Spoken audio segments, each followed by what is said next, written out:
जंगल के हृदय में एक बाघिन अपने चंचल शावकों पर नजर रखती है।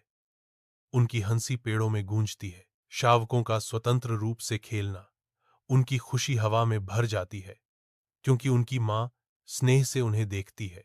बाघिन का अपने शावकों के प्रति प्रेम जंगल में फैलता है, जो आनंद का क्षण बनाता है। गुफा के हृदय में बाघ धीरे से अपने बच्चों को सुलाता है, उन्हें सपनों में शांत करने के लिए कहानियां बुनता है। कोमल विदाई के साथ टाइगर अपने सोए हुए बच्चों को शुभ रात्रि कहता है। बाघ चुपचाप गुफा से बाहर निकलता है, शिकार की तलाश में जंगल में प्रवेश करता है। बंदर गुफा के पास जाता है, उसकी हरकतें चुप्पी में छिपी हुई हैं। वह गुफा से बाहर निकलता है, अपने हाथों में एक बच्चे को कसकर पकड़े हुए। बंदर जंगल में भाग जाता है, बच्चा उसकी गोद में सुरक्षित।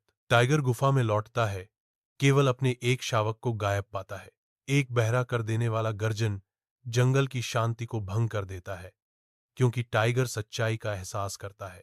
टाइगर के चेहरे पर आंसू बहते हैं, क्योंकि उसका दिल टूट जाता है। क्रोध से भरा हुआ टाइगर अपना गुस्सा छोड़ता है, जंगल की नींव को हिला देता है। बाघ घने जंगल में घूमता है, अपने खोए हुए शावक की तलाश में।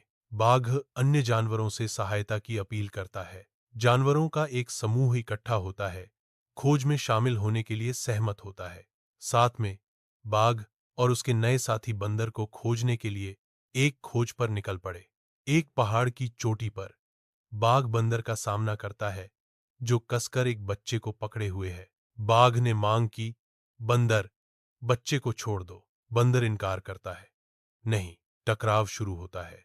एक भयंकर लड़ाई शुरू होती है, जब एक बाघ एक बंदर पर हावी हो जाता है, जिससे उसका जीवन समाप्त हो जाता है। बाघ संघर्ष के दृश्य से अपने शावक को बचाता है। बाघ अपने शावक को वापस अपनी गुफा की सुरक्षा की ओर ले जाता है। शांति जंगल पर छा जाती है।